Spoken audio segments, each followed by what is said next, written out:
Hey everybody, welcome back to my channel, Second Act Cat RN.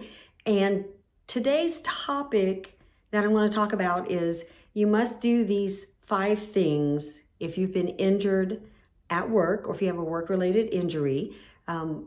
My channel is mostly pretty much about starting a second chapter or a second act as an older nurse, like you're retiring or leaving your prior job, and maybe you want to work as a nurse elsewhere, or you want to change careers just completely. So part of that, for me, in my experience, was related to my work injury. So I wanted to touch on the 5 things that I feel someone who's injured on the job must do. I know for me, it helped me to apply these 5 things because just because you'll see when I tell you what they are, you'll understand a little better when I explain it. So the very first thing that I feel like that needs to be done after a work injury is immediately notify your supervisor. So whoever that is, let them know what has happened, because you don't want to end up at the ER with the supervisor not having any idea what went on. So in my case, I did someone notified the supervisor, who then in turn called me while I was sitting on the floor after my fall because I had a lot of injuries. And we did discuss it. But then when I got to the hospital, to the ER, shortly after that, they were unaware, they couldn't get a hold of anyone, and they were unaware that I had spoken to a supervisor. They didn't believe me when I told them I'd already spoken to the supervisor, and I think they thought I was making that up. So it was a little bit unorganized, I guess you could say, because they weren't able to contact her, and they needed to get a hold of her to find out what happened. So they asked me a bunch of questions. Well, did she tell you this? No, she did not. So, all I was going on was what happened. I've already spoken to the supervisor and I needed to be checked out. So the very first thing is to notify your supervisor. So the next thing, once you are at a point where you can do this, is to jot down specific notes according to your recollection about what happened, what led up to the injury, what led up to the accident to cause the injuries, and what you were doing, where you were, different circumstances. And for my case, the floor was wet. We had, there were several people that came when they heard that I had fallen, when they heard the noise, 2 big thumps. And they had, in my mind, I had remembered that I went towards the room, but I didn't remember some other issues until I was actually in the process of falling backwards. So if you're able to, jot down some notes as soon as you can remember them, because your memory will fail. And in my case, I recommend keeping a journal, because I kept a journal daily from that first day. Once I got home from the ER, I started journaling about everything that happened, because I knew that was going to come in handy at some point. But I also knew that my memory might fail me over time, because we're just human and that does happen. So number 2 in my mind is to make specific notes as best you can about what happened and what caused everything. And so it's just arm yourself with every bit of knowledge that you can. Okay, so the number 3, the third item to do, or thing to do when you're injured, is to make a list as best you can recall of whoever the witnesses were, and try to make a point of recognizing who they are, if you're able to, mentally, cognitively, if you're not passed out, and make sure you write that down. Write down who you believe all the witnesses are that were there, that may have helped you or saw you. I know in my case, there were several people that came running, CNAs and nurses, or the CNAs and other housekeeping and whoever, and they were the ones, per my request, to notify the nurse to let her know.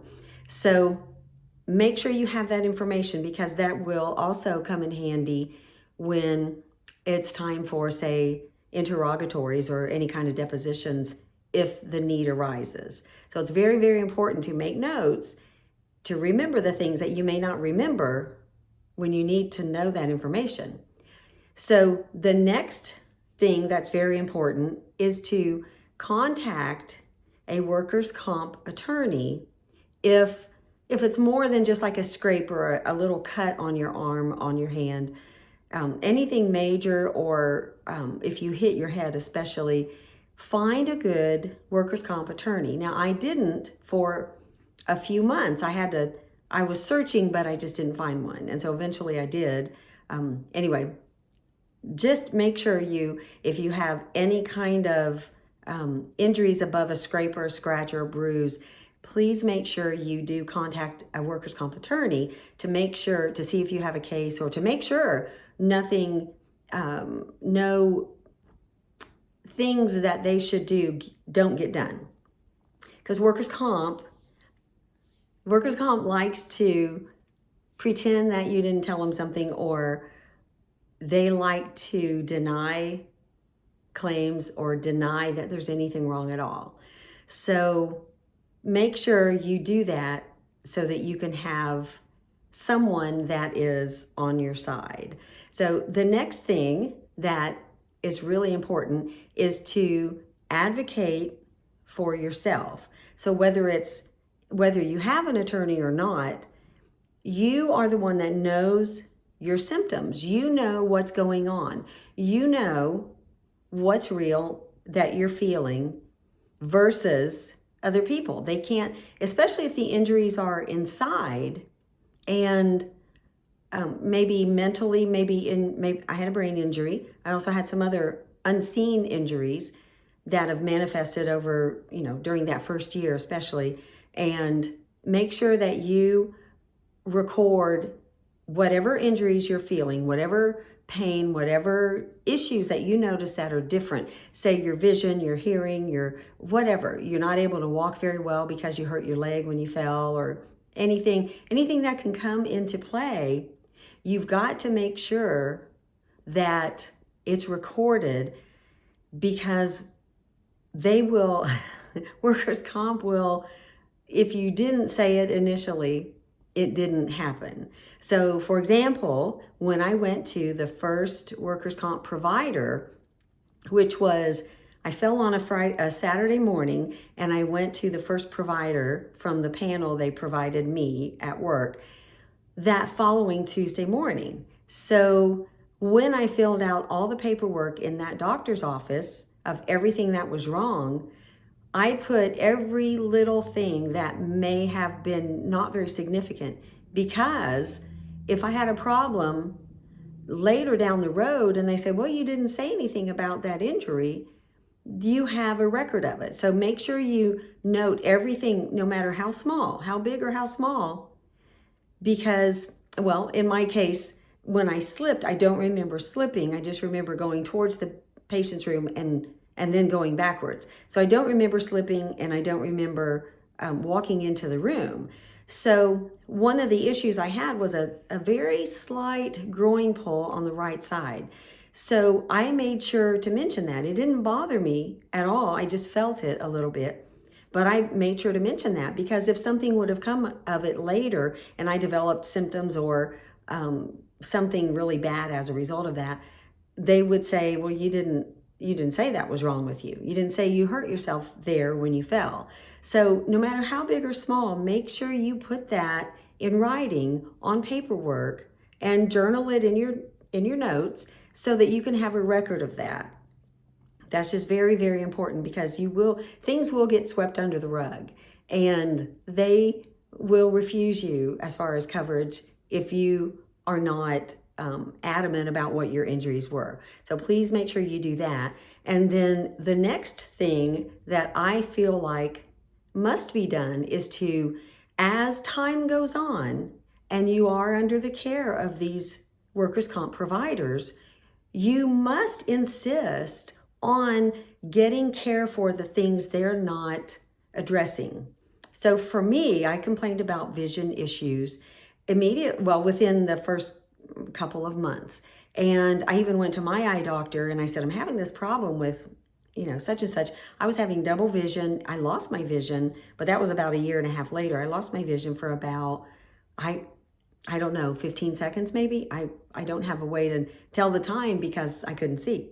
So, and then it came back. I had intense spasms behind my eyes, and then everything went black, dark gray, and then everything reappeared. So I'm assuming 15 seconds, maybe 20, I don't really know. So make sure as you're going along in the process and you're going through workers' comp and you've already got your attorney and there are things that workers' comp is not covering, insist that something be done.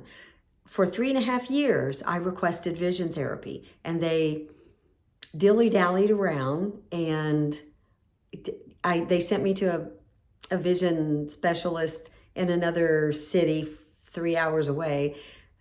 That's insane. But anyway, he was very, very not friendly and said everything was fine, So for me, just this year, 3.5 years later, advocating for vision specialist, to see a vision specialist, I did that. I kept at it. It was exhausting. That's why this whole process has just been terribly exhausting, because I was doing all the legwork. I was searching for people. I was looking for specialists. I was making sure I didn't get lost in the mix of everything.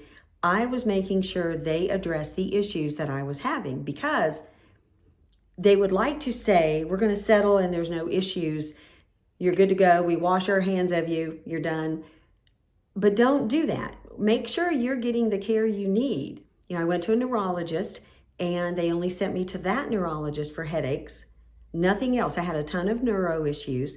So that neurologist dismissed me or discharged me because the headaches were easing up and they weren't as frequent.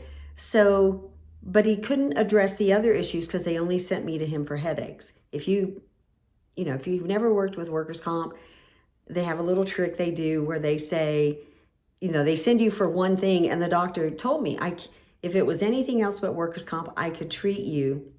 Like when I had the neck injury and I had ear issues, if it was anything besides headaches, if it wasn't workers' comp, he could address it. But since it was workers' comp, he had to address what they sent me there for. So they made sure just to send me for headaches, and once those were gone, I'm good. So eventually I found a neurologist 2.5 years later in another town close by, about 50 minutes away, and he saw everything that was wrong and he recorded it. So he was on my side, and he even said they don't like him.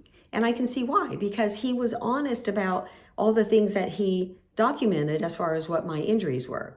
So please advocate for yourself and don't let this fall through the cracks, because it will. It will fall through the cracks and you'll be on your merry way, not getting the care you need, and the case will be settled. And then that's it. So you have to deal with these issues the rest of your life. So please make sure you do these 5 things, because you're going to need to do that. You're going to need to have records, and to get through this and to get the proper care, you're going to need to do these 5 things. Make sure you do these things, and hopefully you stay well and you don't have any work-related injuries. But if you do, please be sure to watch this video again, take notes, share it with your friends. Just make sure you are advocating for yourself. I am a big proponent of advocating for patients, and in this case, I'm the patient, and I need advocate. I need an advocate, and there was nobody to help me. So even the workers' comp case manager, she's working for the insurance company that's handling the workers' comp, payout or whatever. So you've got to have someone on your side. There's no one better than yourself. So take care, everybody, and I will see you on the next video.